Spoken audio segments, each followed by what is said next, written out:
भारतीय लेखकों की महान कहानियाँ सुनने के लिए इस चैनल को सब्सक्राइब कीजिए। धन्यवाद।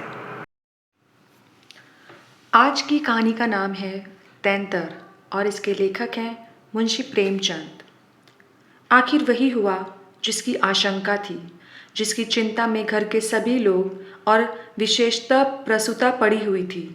तीनों पुत्रों के पश्चात कन्या का जन्म हुआ। माता सौर में सूख गई, पिता बाहर आंगन में सूख गए और पिता की वृद्ध माता सौर द्वारा पर सूख गई। अनर्थ, महा अनर्थ। भगवान ही कुशल करे तो हो। ये पुत्री नहीं, राक्षसी है। इस अभागिनी को इसी घर में आना था, और आना ही था तो कुछ दिन पहले क्यों नहीं आई।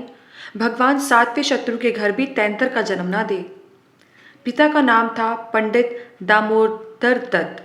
शिक्षित आदमी थे, शिक्षा विभाग में ही नौकर थे, मगर इस संस्कार को कैसे मिटा देते जो परंपरा से हृदय में जमा हुआ था कि तीसरे बेटे की पीठ पर होने वाली कन्या अभागिनी होती है, या पिता को लेती है, या माँ को, या अपने को।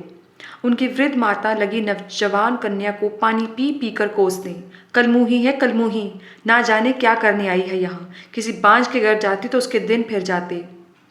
दामोदर दत्त दिल में तो घबराए हुए थे, पर माता को समझाने लगे, अम्मा, तैंतर बैंतर कुछ नहीं, भगवान की जो इच्छा होती है वही होता है। ईश्वर चाहेंगे तो सब कुशल ही होगा। गानों वालियों को तो बुला लो, नहीं तो लोग कहेंगे 3 बेटे हुए तो कैसे फूली करती थी, एक बेटी हो गई तो घर में कोहराम मच गया। माँ ने कहा, अरे बेटा, तुम क्या जानो इन बातों को, मेरे सिर तो बीत चुकी है, प्राण नहीं में समाया हुआ है। तैंतर ही के जन्म में से तुम्हारे दादा का देहांत हुआ, तभी से तैंतर के नाम सुनते ही मेरा कलेजा कांप उठता है। दामोदर ने कहा, इस कष्ट के निवारण का भी तो कोई उपाय होगा। माता, उपाय बताने को तो बहुत है, पंडित जी से पूछो तो कोई ना कोई उपाय बता देंगे, पर इससे होता कुछ नहीं।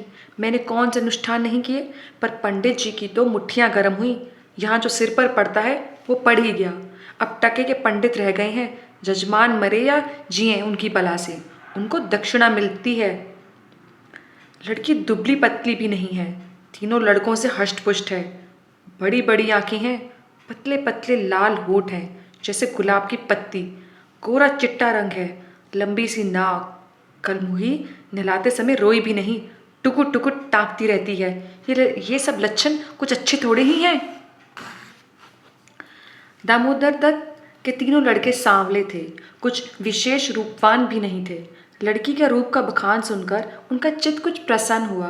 बोले, अम्मा जी, तुम भगवान का नाम लेकर गाने वालियों को तो बुला लो, गाना बजाना होने दो, भाग्य में जो कुछ होगा होगा। माँ ने कहा, जी तो हुलसलता नहीं, क्या करूँ। दामोदर, गाना ना होने से कष्ट का निवारण तो होगा नहीं, या बताओ हो जाएगा। अगर इतने सस्ते जान छूटे तो ना कराओ गाना। माता, बुलाए लेती हूँ बेटा, जो कुछ होना था वो हो गया। इतने में दाई ने सौर पुकार कर कहा, बहू जी कहती हैं गाना वाना कराने का काम नहीं है। माता, भला उनसे कहो चुप बैठी रहें, बाहर निकलकर मनमानी करेंगी। 12 ही दिन हैं अभी, बहुत दिन नहीं। बहुत इतराती फिरती है, ये नहीं करूँगी, वो नहीं करूँगी, देवी क्या है, देवता क्या है। मर्दों की बातें सुनकर वही रट लगाने लगती है, तो अब चुपके से बैठती क्यों नहीं हो। मेमे तो तैंतर को शुभ नहीं मानती, और अब सब बातों में मेमों की बराबरी करती है, तो इस बात में भी करे। ये कहकर माताजी ने नायन को भेजा कि जाकर गाने वालियों को बुला ला, पड़ोस में भी कहती जाना। सवेरा होते ही बड़ा लड़का सोकर उठा और आंखें मलता हुआ दादी के पास आकर पूछने लगा, बड़ी अम्मा, कल अम्मा को क्या हुआ। माँ, लड़की तो हुई है।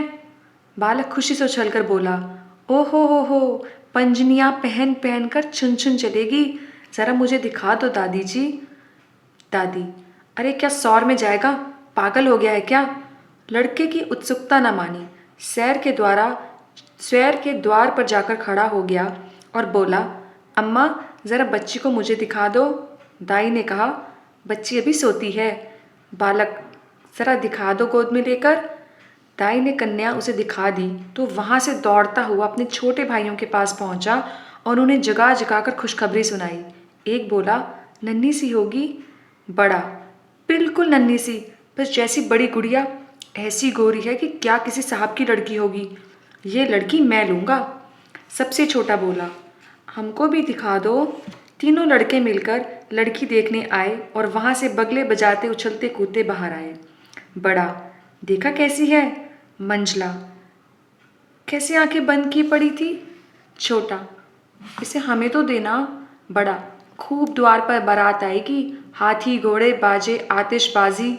मंझला और छोटा ऐसे मग्न हो रहे थे मानो वो मनोहर दृश्य आंखों के सामने है। उनके सरल नेत्र मनोल्लास से चमक रहे थे। मंझला बोला, फुलवारियां भी होंगी। छोटा, अब भी फूल लेंगे।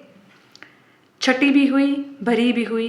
गाना बजाना, खाना खिलाना, देना दिलाना सब कुछ हुआ, पर रस्म पूरी करने के लिए दिल से नहीं, खुशी से नहीं।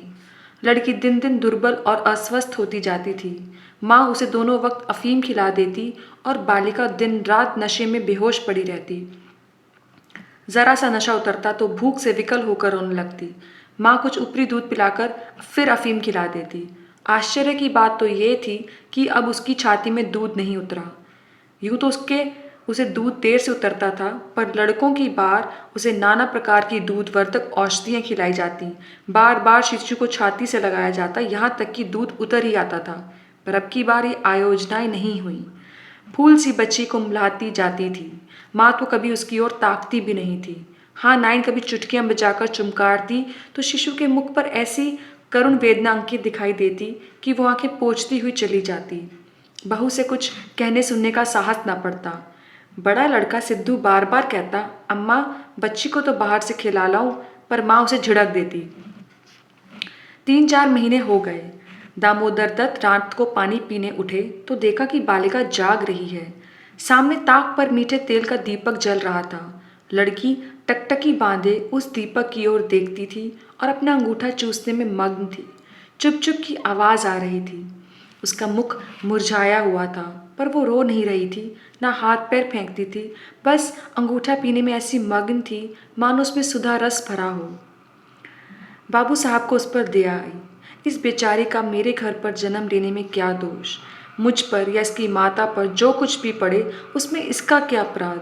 हम कितने निर्दयी हैं कि एक कल्पित अनिष्ट के कारण उसका कितना तिरस्कार कर रहे हैं। माना कि कुछ अमंगल हो भी जाए तो क्या उसके भय से इसके प्राण ले लिए जाएंगे? इस नन्हे से बच्चे के प्रति हमारी कठोरता क्या ईश्वर को अच्छी लगती होगी?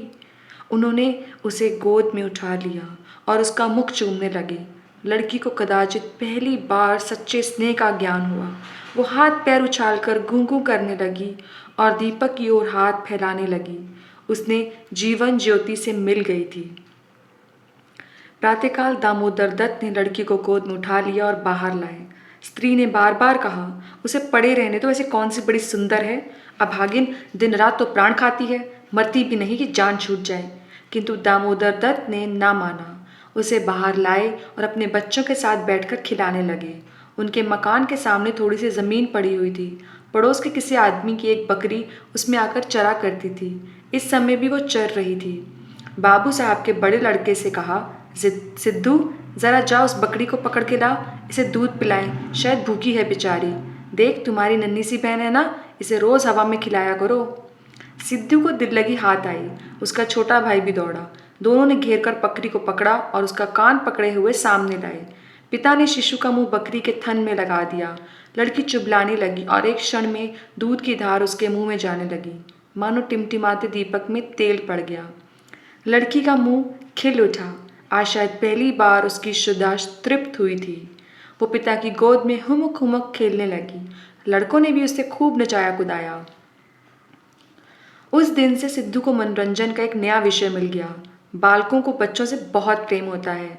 अगर किसी घोंसले में चिड़िया का बच्चा देख लें तो बार बार वहां जाएंगे, देखेंगे कि माता बच्चे को कैसे दाना चुगाती है, बच्चा कैसे चोंच खोलता है, कैसे दाना लेते समय परों को फड़फड़ाता है।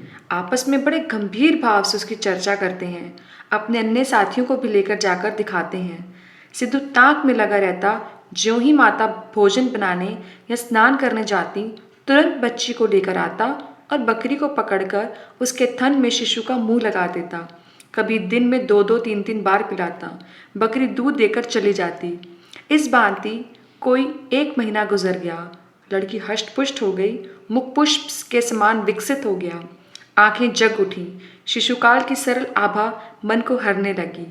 माता उसे देख देख कर चकित होती थी। किसी से कुछ कहती तो नहीं थी, पर दिल में आशंका होती थी कि अब ये मरने को तो नहीं, हम ही लोगों के सिर जाएगी। कदाचित ईश्वर इसकी रक्षा कर रहे हैं, तभी तो दिन दिन निखरती आती है, नहीं अब तक ईश्वर के घर पहुंच गई होती। मगर दादी माता से कहीं ज्यादा चिंतित थी। उसे भ्रम होने लगा कि वो बच्ची को खूब दूध पिला रही है, सांप को पाल रही है। शिशु की ओर आंख उठाकर भी नहीं देखती थी। यहाँ तक कि एक दिन वो कह बैठी, लड़की का बड़ा छो करती हो। हाँ भाई, माँ हो कि नहीं, तुम ना छो करोगी तो कौन करेगा। अम्मा जी, ईश्वर जानते हैं जो मैं इसे दूध पिलाती हूँ। अरे तो मैं मना थोड़ी ही करती हूँ, मुझे क्या गर्ज पड़ी है कि मैं मुफ्त में अपने ऊपर पाप लूँ, कुछ मेरे सिर तो जाएगी नहीं। अब आपको विश्वास ही ना आए तो क्या करूँ, मुझे पागल समझती हो, वो हवा पी पी कर ऐसी हो रही है क्या। भगवान जाने अम्मा, मुझे तो अचरज होता है। बहू ने बहुत निर्दोषता जताई, किंतु वृद्ध सास को विश्वास नहीं आया। उसने समझा ये मेरी शंका का निर्मूल समझती है, मानो मुझे इस बच्ची से कोई बैर है। उसके मन में ये भाव अंकुरित होने लगा कि इसे कुछ हो जाए तब ये समझें कि मैं झूठ नहीं कहती थी।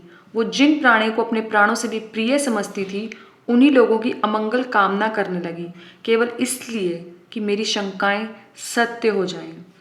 वो ये तो नहीं चाहती थी कि कोई मर जाए, पर इतना अवश्य चाहती थी कि किसी बहाने से मैं चिता दूं कि देखा, तुमने मेरा कहा नहीं माना, ये उसी का फल है।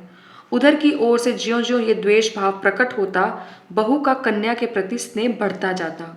ईश्वर से मनाती रहती थी किसी भांति एक साल कुशल से कट जाता तो इनसे पूछती। कुछ लड़की का भोला भाला चेहरा, कुछ अपने पति का प्रेम वात्सल्य देखकर भी उसे प्रोत्साहन मिलता था।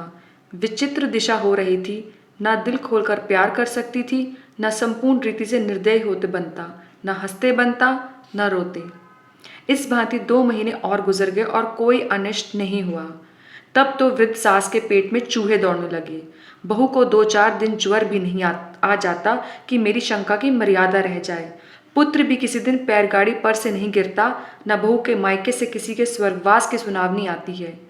एक दिन दामोदर दत्त ने खुले तौर पर कह दिया कि अम्मा, ये सब ढकोसला है, 73 लड़कियां क्या दुनिया में होती ही नहीं, तो सबके सब माँ बाप मर जाते।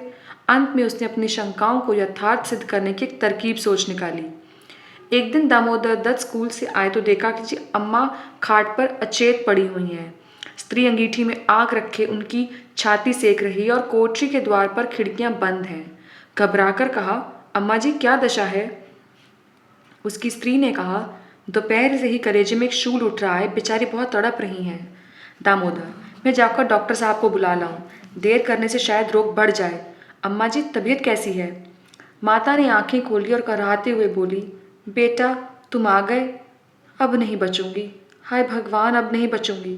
जैसे कोई कलेजे में बर्छी चुभा रहा हो। ऐसी पीड़ा कभी नहीं हुई, इतनी उम्र बीत गई ऐसी पीड़ा नहीं हुई। स्त्री, ये कलमुही छोकरी ने ना जाने किस मनहूस घड़ी में पैदा हुई। सास, बेटा सब भगवान करते हैं, ये बेचारी क्या जाने। देखो मैं मर जाऊं तो उसे कष्ट मत देना। अच्छा हुआ मेरे सिर आई, किसी और के सिर आती, अच्छा है मेरे ही सिर आई। हे भगवान अब नहीं बचूंगी। दामोदर, जाकर डॉक्टर बुला लाऊं, अभी लौटा आता हूँ। माता जी को केवल अपनी बात की मर्यादा निभानी थी, रुपए खर्च नहीं करने थे। बोली, नहीं बेटा, डॉक्टर के पास जाकर क्या करोगे। अरे वो कोई ईश्वर थोड़ी है, डॉक्टर अमृत मिला देगा, 10-20 रुपए ले जाएगा। डॉक्टर वेद से कुछ नहीं होगा बेटा, तुम कपड़े उतारो, मेरे पास बैठकर भगवत पढ़ो, अब नहीं बचूंगी, हाय राम। दामोदर, तेंदर बुरी चीज, मैं समझता था कि ढकोसला है ढकोसला। बहू, इसी से मैं उसे कभी मुंह नहीं लगाती थी। माता, बेटा बच्चों को आराम से रखना, भगवान तुम लोगों को सुखी रखे। अच्छा हुआ मेरे सिर गई, तुम लोगों के सामने मेरा परलोक हो जाएगा, कहीं किसी दूसरे के सिर जाती तो क्या होता। भगवान ने मेरी विनती सुन ली, हाय राम। दामोदर दत्त को निश्चय हो गया कि अम्मा नहीं बचेंगी। बड़ा दुख हुआ। उनके मन की बात होती तो वो माँ के बदले तैंतर को न स्वीकार करते। जिस जननी ने जन्म दिया, नाना प्रकार के कष्ट झेलकर उनका पालन पोषण किया, अकाल वैधव्य को प्राप्त होकर भी उनकी शिक्षा का प्रबंध किया, उसके सामने एक दूध मुंही बच्ची का क्या मूल्य था, जिसके हाथ का एक गिलास पानी भी वो ना जानते थे। शोकातुर हो कपड़े उतारे और माँ के सिरहाने बैठकर भगवत की कथा सुनाने लगे। रात को बहू भोजन बनाने चली तो सास से बोली, अम्मा जी तुम्हारे लिए थोड़ा सा साबूदाना छोड़ दूँ? माता ने व्यंग करके कहा, बेटी अन्न के बिना मत मारो, भला साबूदाना मुझसे खाया जाएगा? जाओ थोड़ी पूड़ियाँ छान लो, पड़े पड़े तो कुछ इच्छा होगी खा लूँगी, कचौरियाँ भी बना लेना। मरती हूँ तो भोजन को तरस तरस के क्यों मरूँ? थोड़ी मलाई भी मंगवा लेना, चौक की हो। फिर थोड़े खाने आऊँगी बेटी, थोड़े से केले भी मंगवा लेना। कलेजे में दर्द होता है तो केले खाने से आराम होता है। भोजन के समय पीड़ा शांत हो गई, लेकिन आधा घंटे के बाद फिर जोर से लगी। आधी रात के समय कहीं जाकर उनकी आंख लगी। एक सप्ताह तक उनकी यही दशा रही। दिन भर पड़ी रहा करती, बस भोजन के समय जरा वेदना कम हो जाती। दामोदर दत्त सिरहाने बैठे पंखा झलते और मातृ वियोग के आगत शोक से रोते। घर की मेहरी ने मोहल्ले भर में खबर फैला दी। पड़ोसनें देखने आई तो सारा इल्ज़ाम बालिका के सिर गया। एक ने कहा, ये तो कहो बड़ी कुशल हुई कि बुढ़िया के सिर गई, नहीं तो तैंतर माँ बाप में से दोनों में से एक को लेकर शांत होती है। देव ना करे किसी के घर में तैंतर का जन्म हो। दूसरी बोली, मेरे तो तैंतर का नाम सुनते ही रोए खड़े हो जाते हैं। भगवान भांज रखे पर तैंतर ना दे। एक सप्ताह के बाद उस बुढ़िया का कष्ट निवारण हुआ। मरने में कोई कसर नहीं थी। वो तो कहो पुरखाओं का पुण्य प्राप्त था। ब्राह्मणों का गोदान दिया गया, दुर्गा पाठ हुआ, तब कहीं जाके संकट कटा।